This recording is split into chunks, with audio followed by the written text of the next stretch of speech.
Ladies and gentlemen, welcome to a very special debate on the future of Europe. I'm Martin Selmayr from the European Commission, and I'm today joined here in the House of the European Union in Vienna by two presidents of two important EU member states, of President Kersti Kaljulaid from Estonia, welcome, Madam President, and of President Alexander van der Bellen, the Federal President of Austria. Welcome, Alexander van der Bellen.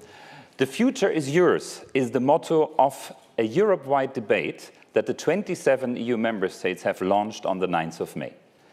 We want to draw the lessons. What are the consequences of the pandemic for our European Union? How can we make the European Union stronger and more democratic? Very often, this debate takes place between Brussels and the member states, between EU institutions and citizens and decision makers at national and regional level. But the European Union is much more. The European Union consists of a lot of ties between member states. And therefore, I'm very glad that today we have here two presidents of two member states who have forged close ties over the past weeks, months, and years. I welcome in the audience on the internet young people, adult people, people from the whole of Europe, from Austria and from Estonia. Many people from Estonia are joining us today. So, Guten Morgen, Österreich, and tere hommikust to Estonia. Thank you for joining us. We have 45 minutes. You are all on the audience. You are able to ask questions via the social media channels that are flagged in the internet live stream. So please ask the questions to the two presidents, and I will try to integrate them into our debate. President Kaljulaid, let's start with you. You are in Austria for a two-day state visit. It's the first state visit, if I have checked well, in a long time, because the pandemic has made state visit almost impossible. Why did you come to Austria? Why, from all countries in the world, did you come to Austria?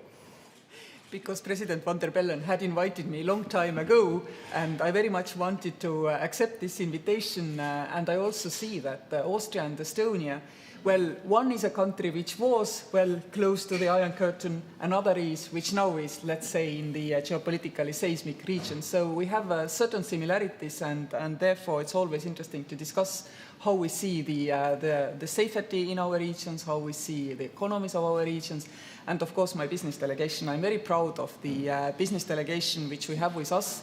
It's focused. It mostly deals with smart connectivity, trust-based connectivity, transport logistics solutions, and typically to Estonians, they are all startups. So that is also a very important element of our cooperation, and I really and sincerely hope that President van der Bellen has enjoyed our debates both on economy and on political issues. So thank you all Austrians for a very nice reception we have received here. President van der Bellen, also for you this was a special visit because your biography and Estonia have a lot to do with each other. Huh? I'm sure you were happy about this visit. Can you tell us a bit about your links to Estonia? Well, it's almost like a family meeting because, you know, both my mother and my father, as young people, lived in Russia, and after the Russian Revolution in 1917, they had to leave the country.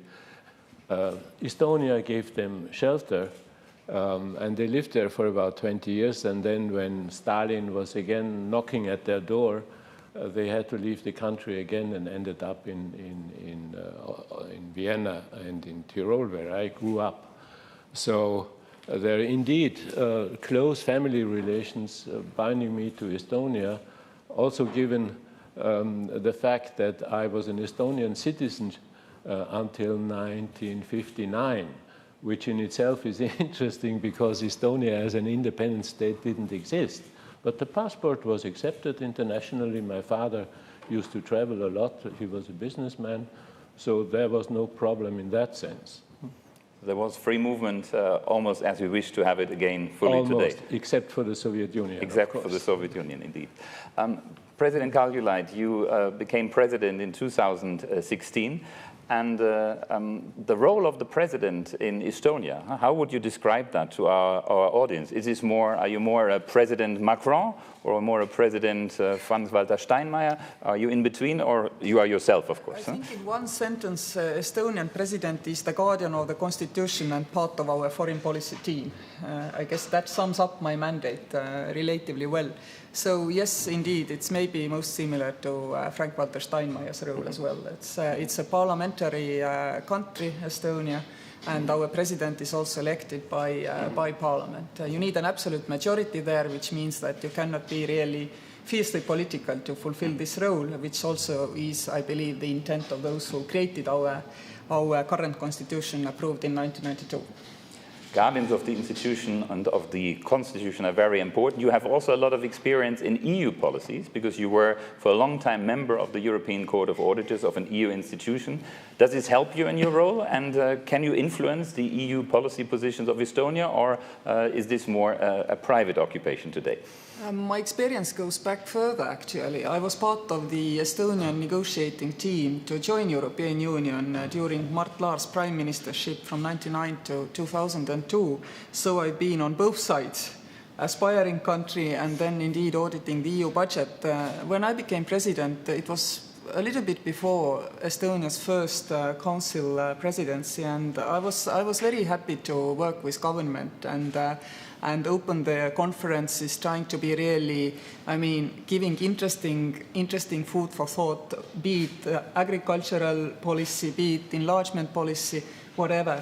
But enlargement is particularly there for Estonians, of course, because we feel a moral obligation there. You cannot close the bus doors and drive away.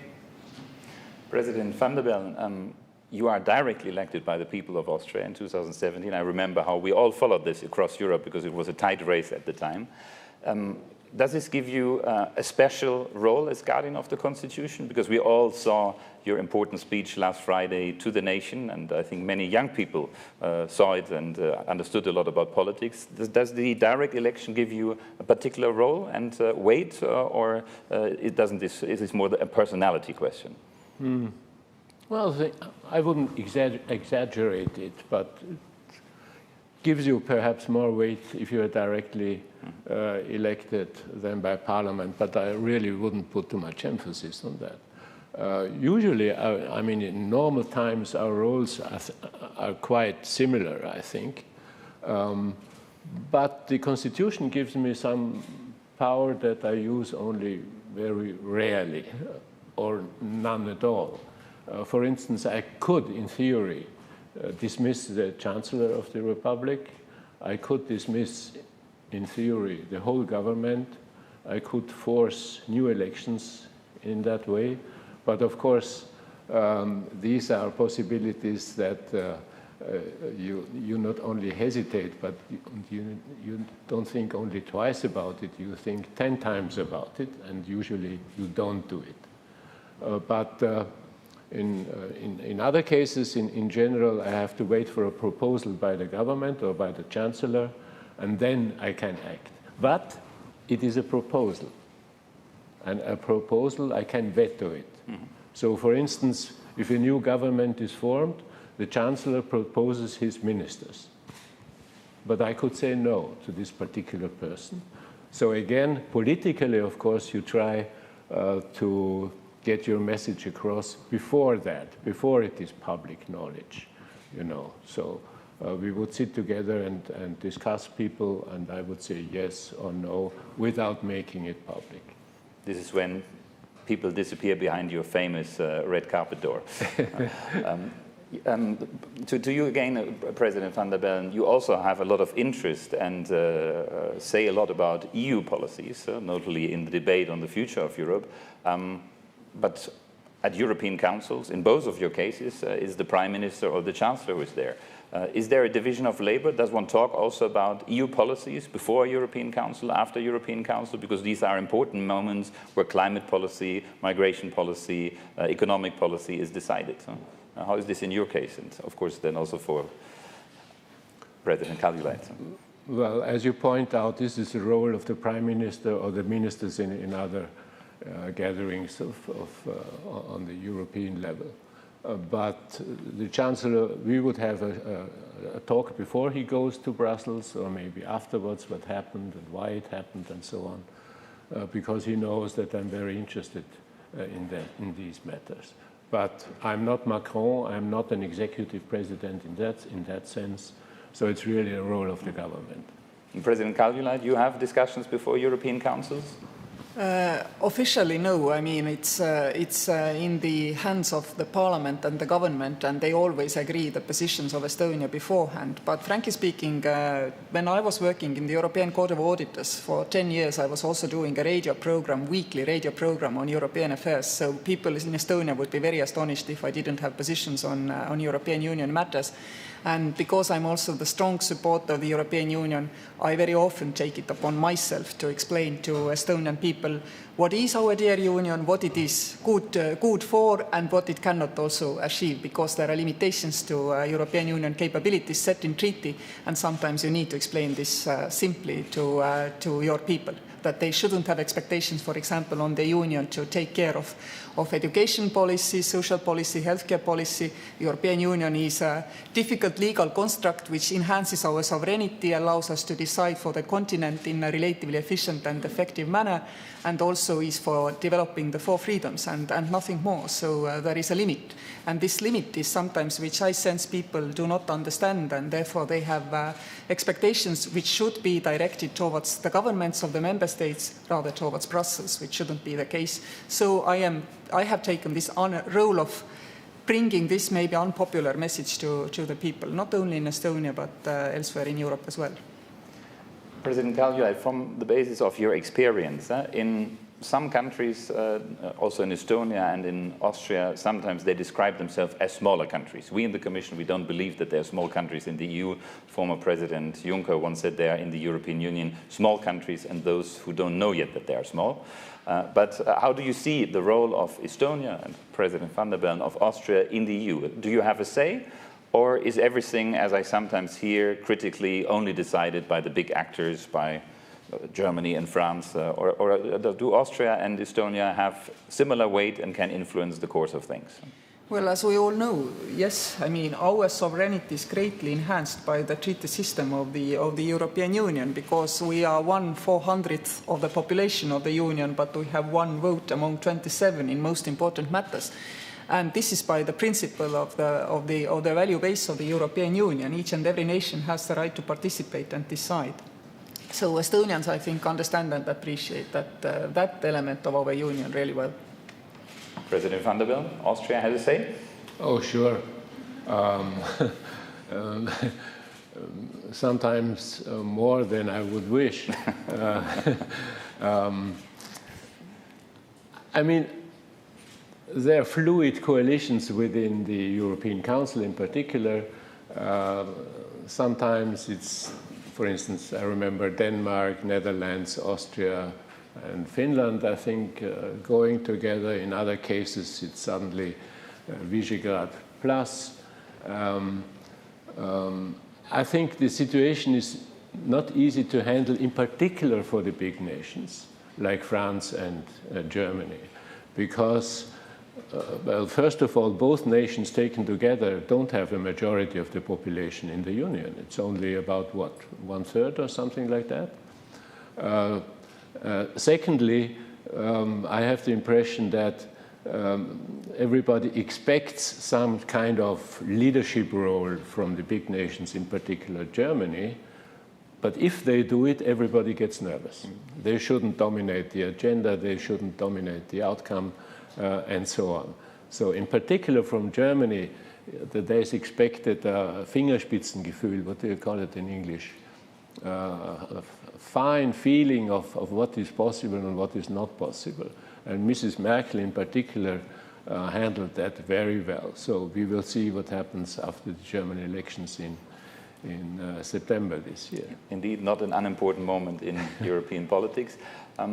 We are slowly emerging out of the pandemic. This is the first time that we can sit here, 3 of us in the House of the European Union, still with plastic between us to protect us, and with masks outside. But it seems that we're getting over this pandemic. President Kaljulaid, do you see the European Union emerging stronger from this pandemic, or is the European Union weakened? Because many people have different views on that in these days. Yes, indeed.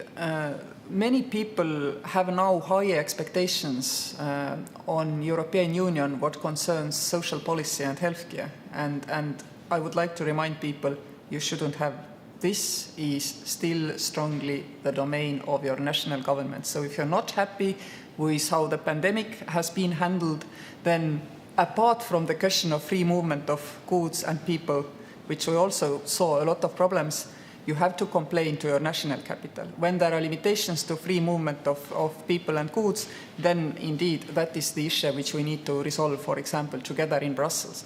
So in many ways, indeed, we realize that in the moment of crisis, we are still very much this, oxygen mask first for me and then only for my neighbor.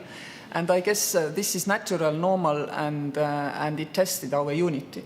But if we imagine if we didn't have this kind of system where we come to Brussels, sit in the same room, have the rules on how to negotiate, then take decisions, and then we have even bodies who implement it. Try reopen borders, for example, during the pandemics without such a system. So even if sometimes people feel that the Union could do more, could do it quicker, and with less argument, frankly speaking, if we didn't have our Union, arranging life in Europe would be far more complicated. Imagine like climate process globally. We would have to resolve European issues in a similar method, and it would be definitely more inefficient. So for me, European Union has proven indeed, even in this pandemic, that it has, after the initial shock, but we were all shocked, really been able to concentrate in what is its strongest point, which is guaranteeing the 4 freedoms. Member States asked it to go a little bit into the social policy and organize the vaccine procurements, which guaranteed this, that we didn't fight with each other over vaccines, which was a positive thing. But of course, the Commission, is inexperienced in these matters, so I would have been astonished if they had managed it picture perfect. They didn't, but this is because they normally don't do these kind of things. President van der Bellen, the Austrians appear to be divided about whether common purchasing of vaccines was a good idea. The Austrian Society for EU Politics just asked this question in the latest opinion poll. And in February, the majority of Austrians said it would have been better if we had done this alone. Now, I think this is now April, 43% say it was a good idea, 42% say it was not such a good idea. So a small majority.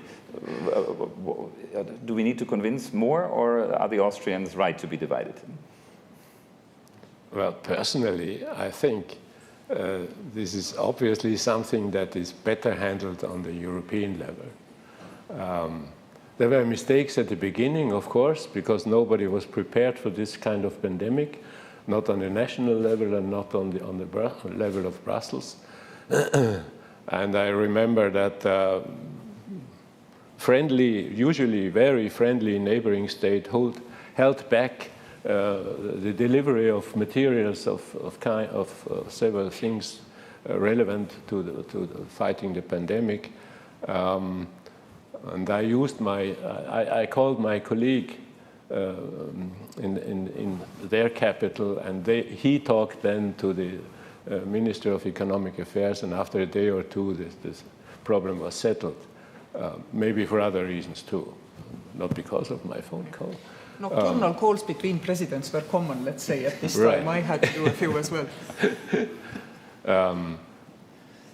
But apart from that, I think in the medium term, it wasn't a success story, really, because you order millions and billions of vaccination stuff.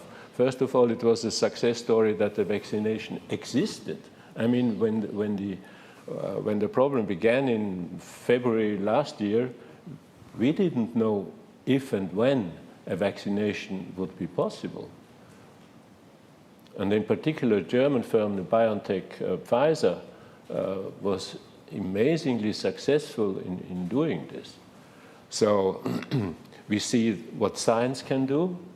We see what the financing of basic research, which is a pre-stage before you get to the final result, is so important. Criticizing the EU, it's a very common game.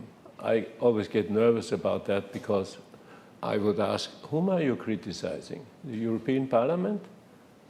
Usually not. The European Commission? Usually not. What they are indirectly criticizing usually is the European Council. That is their own politicians. So I think on top of that, we have the phenomenon that the capital, if for a moment you accept Brussels as a sort of capital, the capital is never very popular. For Tyroleans, it is Vienna. For the Austrians, it is Brussels. So this is kind of normal. It really shows you that that the system functions. Otherwise, people wouldn't complain. I would like President, actually to take even a wider than EU-wide view on all these shortages of first the masks and gloves and this equipment and then the vaccines. And it's wonderful to see how free, global and open economy without unnecessary protectionism clears all these clogs in about 6 months, maybe 9. Same for the medical equipment last year, ventilators similarly, now for the vaccines. This clog lasted about half a year. We are now already seeing that there is more and more production. Production is being ramped up globally, and I hope really that through COVAX scheme we can also reach the other nations more and more. It's wonderful to see what the economy can achieve if it reacts to the demand and if it's run in a free and open way without protectionism. This is wider than the Union, but I think therefore European Union should always stand for economic freedoms as well, not only personal freedoms. President Kaljulaid, as you mentioned, vaccine production, there's a question that we got via the social media because the people were referring to your talks between presidents, and the question is, did the presidents, the two of you or you with other presidents, ever discuss purchasing Sputnik V, the Russian vaccine? I don't think I have on public discussed this with anybody. Definitely there have been bilateral sentences exchanged between many people, but Estonia has I would say a neutral stance towards Sputnik vaccine. If European Medicine Agency approves Sputnik, it's just one vaccine. But at the same time, I mean, we need also to explain everywhere that there never was kind of an ocean of Sputnik where we could have dipped our syringes and vaccinated everybody. Sputnik was also oversold, like everybody else had more demand than they could actually produce. Then there have been information that the vaccines delivered, I think it was to Slovakia, were not the same given to analyze for European Medicine Agency. And then sometimes there has been this discussion that people don't feel comfortable with AstraZeneca, feeling very comfortable with Sputnik, which is, of course, for people who have studied natural sciences, something which we could very easily explain to people. They are both adenovirus vector vaccines, therefore actually quite similar. This should always be remembered as well. When we compare the vaccines, people are very, of course, it's understandable. People are now more alert about different vaccines, how they might influence ourselves. And there has never been such a global adult population vaccination campaign. It will definitely give us a lot of information in short term about these vaccines, but we need always to remain very calm and compare the risks of falling ill. In my generation, in my age group, 1 woman in 1,000 among men, 3 in 1,000 die from the virus. Vaccination risks are limited to the magnitude of 1 in a million of being a serious problem. So it's kind of 3 magnitude difference. The health crisis is hopefully soon behind us, but President van der Bellen, another crisis, we are still in the middle of it, the climate crisis, as you very often refer to it. The European Union has tried to be a front runner on that one. A lot of decisions were taken and prepared. Next one for the 14th of July, a big package from the Commission in line with the Green Deal of the European Commission and the European Union.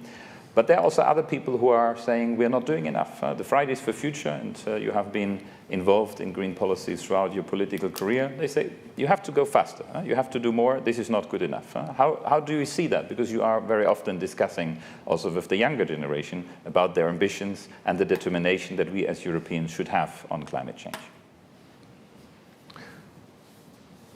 The problem is not new. I got interested as an economist, not as a climatologist, as an economist in the early 80s in the problems, because at that time economists, in particular from the UK and in the United States, got interested what the climatologists had to say and what we as economists would interpret the development in the atmosphere, and of course their economic and other consequences. So if you are very interested in a topic for about 30 years and you realize almost nothing happens, you got to, I sort of gave up about 10 years ago or so. Now I feel very optimistic because suddenly not the climatologists dominate the scene. If you read the Financial Times, for instance, every second day there is an article there what happened, how insurance companies see the problem, how banks see the problem, how particular firms see the problem, because suddenly the business side realizes the risks are changing. Their whole their field of activities is confronted with new risks that they didn't realize 5 years ago. And also on the international side, Antonio Guterres, the UN Secretary General, never gets tired in admonishing us that the time is running out, we have to act fast. So the whole scene politically and economically has changed. It's not a green hobby anymore. It's something that concerns us all, regardless of the political party you adhere to. So I understand the problem of Greta Thunberg and Fridays for Future, that it doesn't go fast enough. In my age, I'm happy that something happens, at least.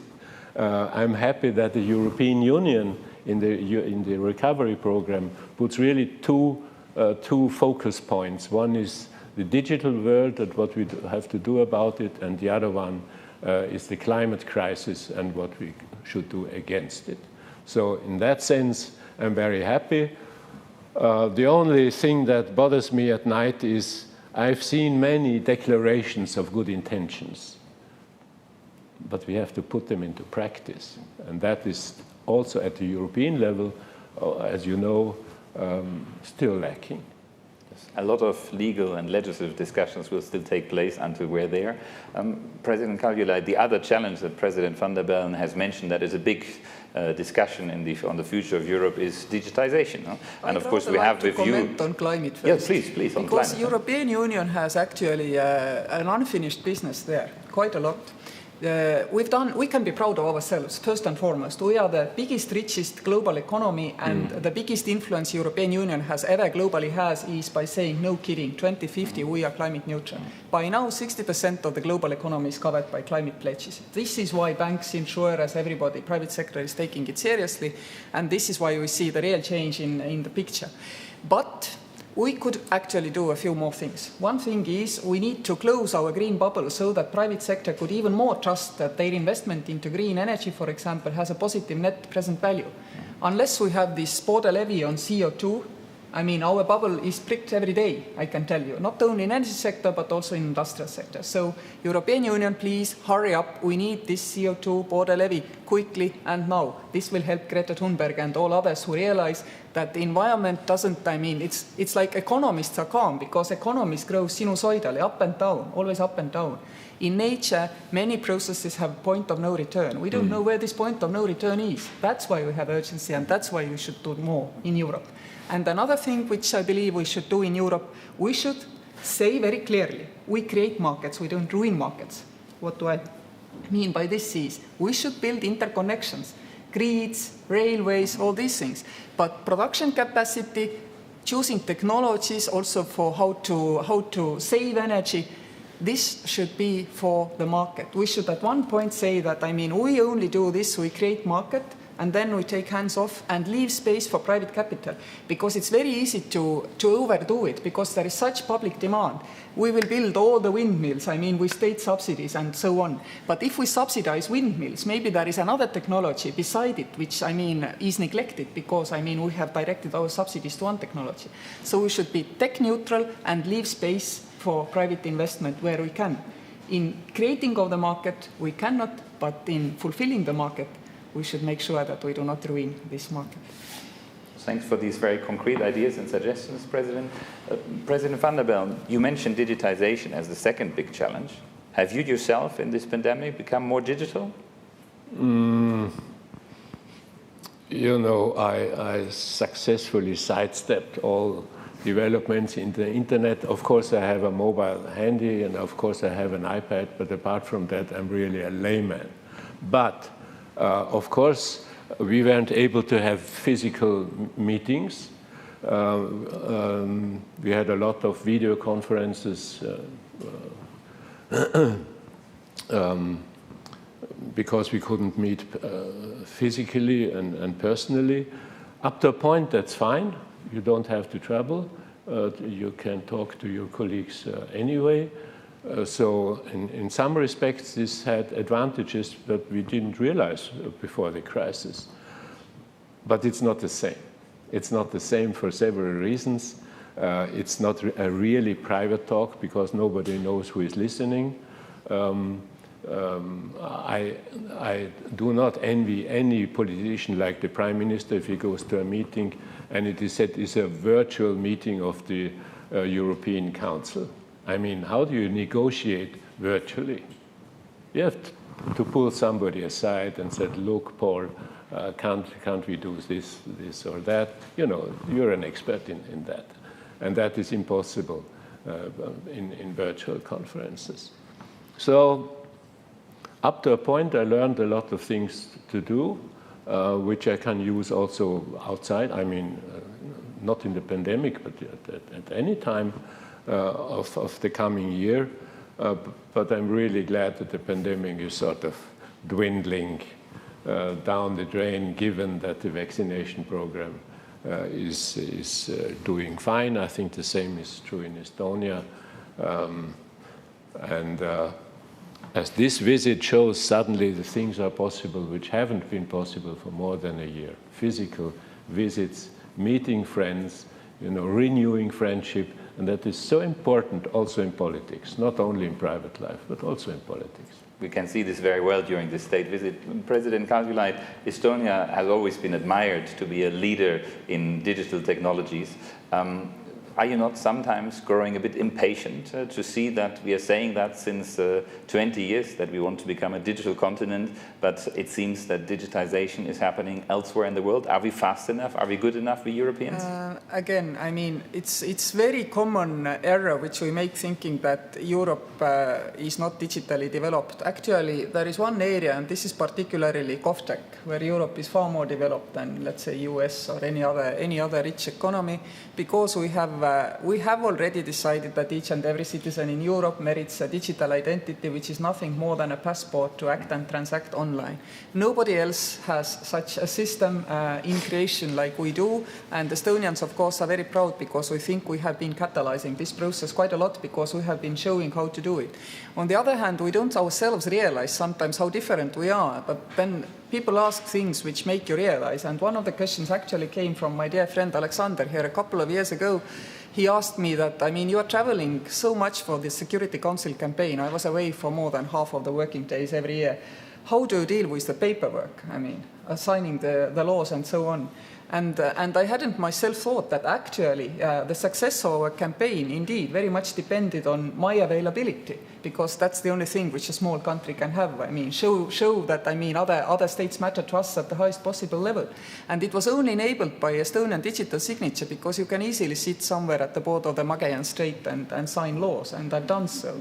I actually appointed Estonian last prime minister from the Parliament of Portugal, not Estonia, and I did it digitally. So we don't even ourselves, I mean, realize how big the difference is. On the other hand, yes, there is le couloir, which our generation is not used to using chats and WhatsApps and so on. But for example, if I see how the staff beyond or behind the scenes in United Nations Security Council runs the Security Council matters through WhatsApp, I mean, they do it. It's ongoing already. And they don't say, well, we need the le couloir in a physical format.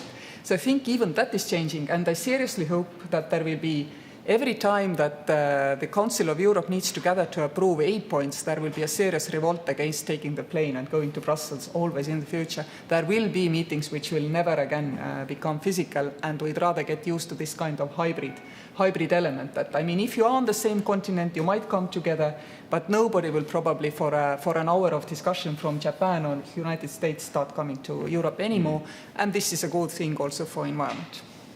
So perhaps the crisis has changed us a bit for the better, even though the social context, as President van der Bellen says, remains critical. President van der Bellen? Economically, this is very interesting what is happening.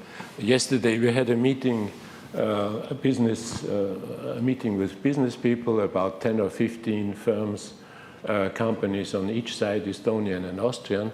And what is common to them, they're quite young. The firms are young, I mean. The digitization in the business world is maybe, I mean, if you look at it from the commercial side, is what, 10, 15 years old? Not much more than that. And I agree that Europe seems to be very well prepared for that process, which is, of course, not only, but mainly, I think, a product of education. You have to find the people who can do that. And I would think that, as Kersti just outlined, that the member states of the Union are in general well prepared. Plus Israel, of course, Israel as the champion of the first of the startup firms. And I very often cite a meeting with a young man there, about 30 maybe at most, and he outlined the philosophy of these startup people. And he said, we do not see problems. We do not see challenges. We see opportunities. And that I thought very interesting. As a sideline, it's not that easy to translate that into German.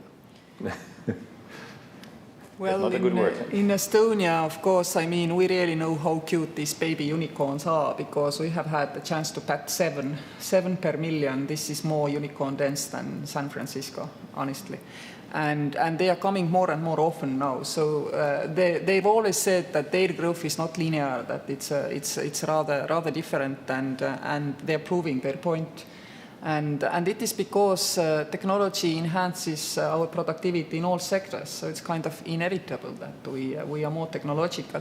But what I would very much like to stress is, while our everyday life has less and less human communication, or from early childhood, I mean, you don't learn anymore just by, I mean, going to the shop and buying something when you are 4 or 5 years old. You don't learn social skills anymore. So instead of saying technology, we need to teach technology, I feel that in kindergarten and in early school, we need to teach our children now specifically to be compassionate human beings, how to be the member of society. These are skills we acquired just like that. Nobody was talking when we went to school, oh my God, how will they learn on how to read body language, for example. But we learned it simply because we were communicating. Our children learn technology, which we cannot teach them simply by using it. But there is now this other side, which is neglected. And I think we should realize this and put a lot of emphasis on teaching people to be compassionate towards other human beings. President Kaljulaid, let us turn to geopolitics for a second, because this was a big geopolitical week for the European Union. On Monday, it was the subject number one at the European Council, and there was a long discussion about Russia. Estonia is a neighbor to Russia. You have a border of almost 300 kilometers with Russia. Are you satisfied with the unity, the strength of the EU's position vis-à-vis Russia, or what would you wish to see as Estonian citizen, as Estonian president, to the behavior of the EU to this very large and not always easy neighbor? I thought you remembered I was not there on Monday. So I cannot say anything about how the discussion sounded and how much unity there was, but the outcome, I believe, is pretty strong. Belavia cannot land, and we don't fly over Belarus, which is simply sensible because, I mean, we are not safe flying over Belarus, I believe. And the fourth sanction package will show, I mean, how serious we get about really making sure that there will be economic implications, particularly for the regime. And I would myself think that we could do more by also limiting the land transit, for example. Many people say, but then the Belarusian people cannot escape Belarus to West. But I'm sorry, I've grown up in Soviet Union. These regimes make borders semi-permeable anyway. I mean, you cannot cross unless they let you cross. So this is not an issue. I think we should really show that we really mean this seriously. Because there is an urgency. I mean, we see tortured journalists telling us that, I mean, everything's going fine with him. I mean, this is a sign of clear urgency, and as a politician, you feel like really responsible, and also realizing that it might take quite a long time to, I mean, set all these horrible things right, and you have to have strategic patience, which sometimes really astonishes me is that people say that, look, we have had these sanctions against, I mean, Crimean occupation in place for more than 5 years. And I say, yes, but you actually did not recognize occupation of the Baltic states and recognized, as was so nicely demonstrated by President van der Bellen, our passports even in 1959. You didn't talk then that it's been so long, I mean, we're getting nowhere with this non-recognition policy. Our predecessors had these kind of strategic patience and perseverance. We should actually, I mean, be as good as they were, and therefore I think we should be firm, respect the 5 principles of communicating with Russia, and indeed say honestly that what Lukashenko did was a state-sponsored terrorist attack. President van der Bellen, Austria, as a neutral country, has always tried to build a bridge also to Belarus. I remember Lukashenko was even here on a state visit at some time ago. Then you received the leaders of the Belarusian opposition. How hopeful you are that what has been decided on Monday vis-à-vis Belarus will help to move this into the right direction? Because you had other hopes, I would assume. Yes. In the short run, I think you have to be pessimistic, but because there's absolutely no sign of the Belarus regime that they want to have good relations with the West. I think it depends less on Lukashenko, it depends on what Moscow thinks. And Belarus is here in a difficult position, in a sense more difficult than Ukraine, because their economy depends so much on the relations with Russia. About 50%, I think, of imports and exports go to Russia and not to their Western partners. Notwithstanding that, Austria has a lot of firms acting in Belarus, and so far they were quite happy to be there. Now the situation is more complicated.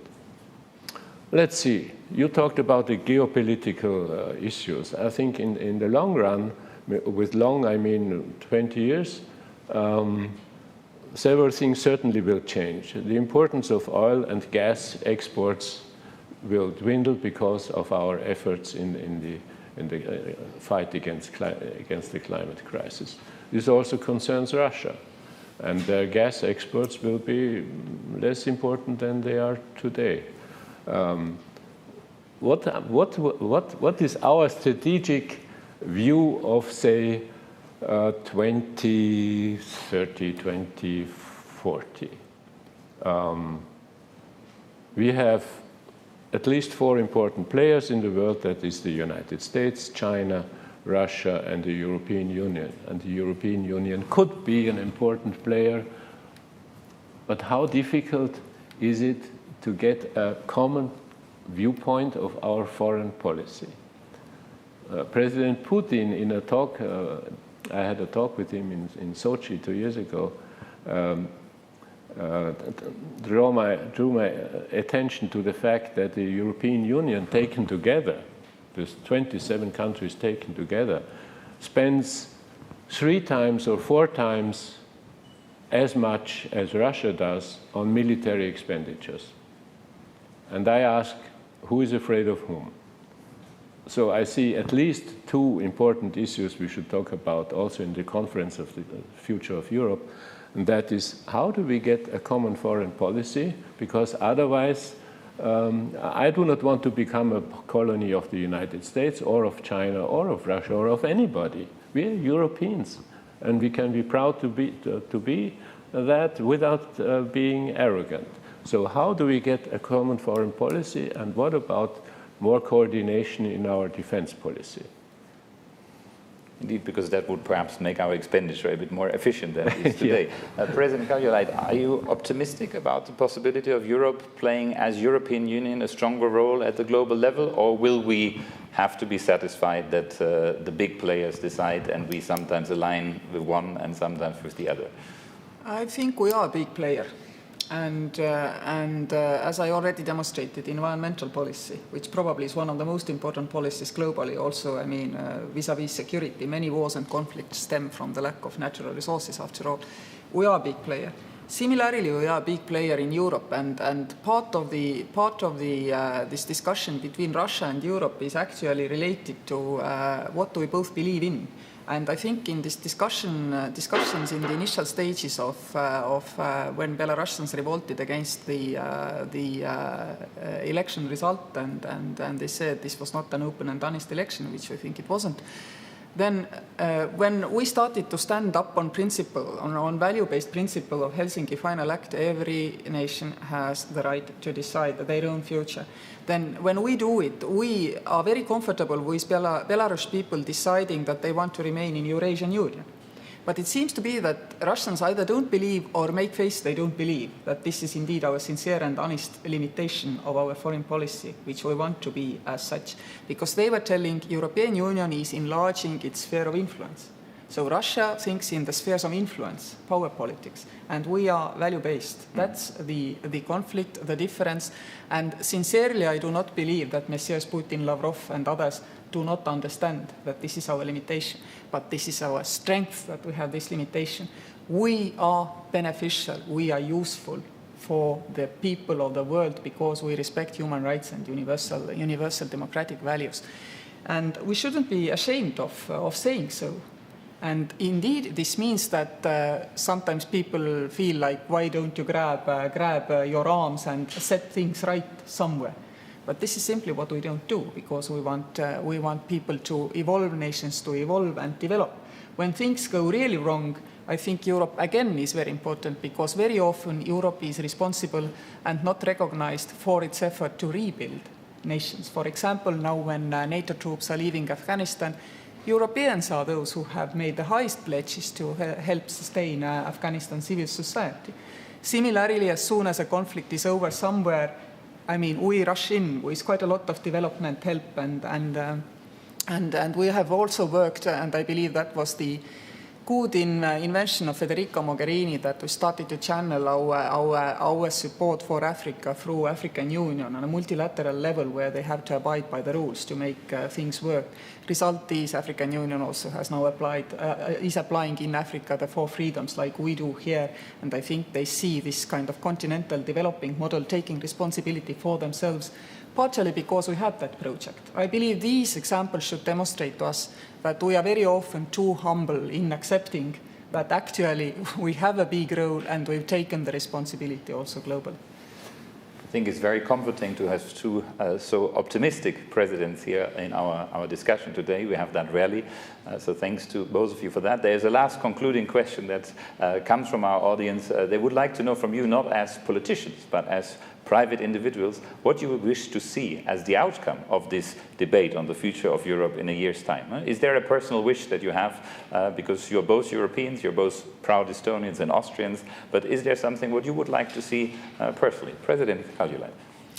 Well, I have to say that I see certain risks also related to this process, and this is exactly because, I mean, normal people are not supposed to know what's the limit of the European Union powers, and the Parliament has said they will execute what people will wish within the realm of the treaty. Within the realm of the treaty, again, the most important questions for the Europeans, climate, are not in. So questions which will be related to climate policy, we can probably try to resolve also through European Union, but which is related to education, healthcare, social care, we cannot. So I will already be happy if people understand this, and while discussing the future of our Europe, respect this limitation of the treaty, which I believe is a wise limitation. And similarly, I see that European Union can do more in the 4 freedoms. Everybody who has tried to move with the family, a car and a dog from one country to another has seen huge administrative difficulties while doing it. So if people will concentrate on how to deepen our 4 freedoms, then actually they will give us the grassroots information about how our big declarations, we are all free to move, how they work or not work in reality. If we get a lot of such kind of information, that would be the best way to adapt our ways of action in the Union. Concentrate on the 4 freedoms, let's try to make them better. President von der Bellen, a personal wish?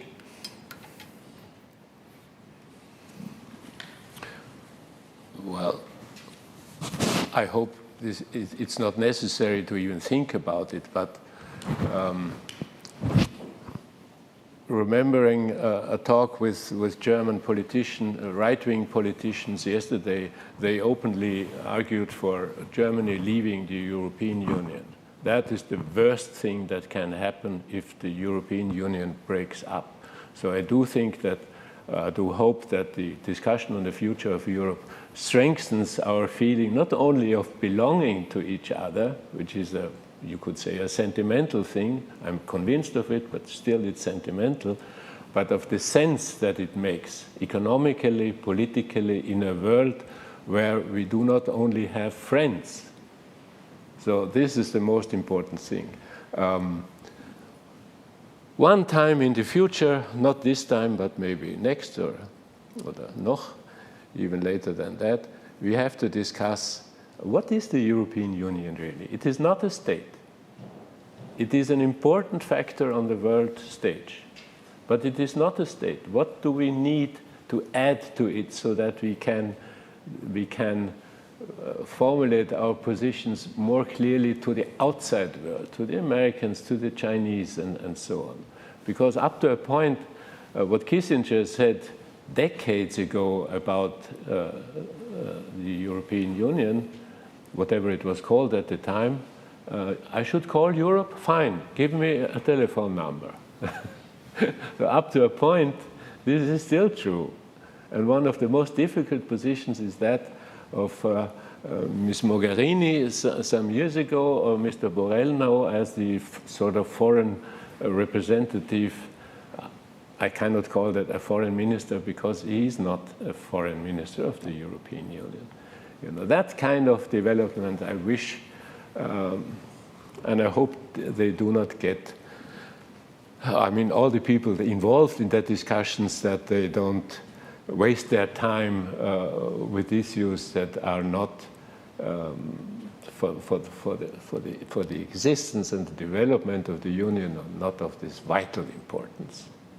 Thank you, President van der Bellen.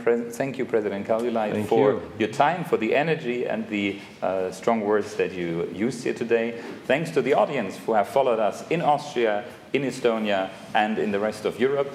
The future is yours is the motto of the Conference on the Future of Europe. We saw today how 2 countries who are not neighbors but close partners can work together and share thoughts personally, sometimes also via telephone and video conferences, and how this can bring us closer together. And I would invite everybody, we are just at the beginning of this debate on the future of Europe, participate. Because the future is yours, it depends what your views are, what your ideas are, and I think there is a lot of openness at the moment to take on new ideas, because Europe has changed, the world is changing after this pandemic, and I think the 2 presidents have today made very clear that there's reason for optimism, but also need for a lot of reflection. Thank you very much. Stay loyal to the European Union and to the debate, and have a very good day and stay healthy and safe. Thank you very much.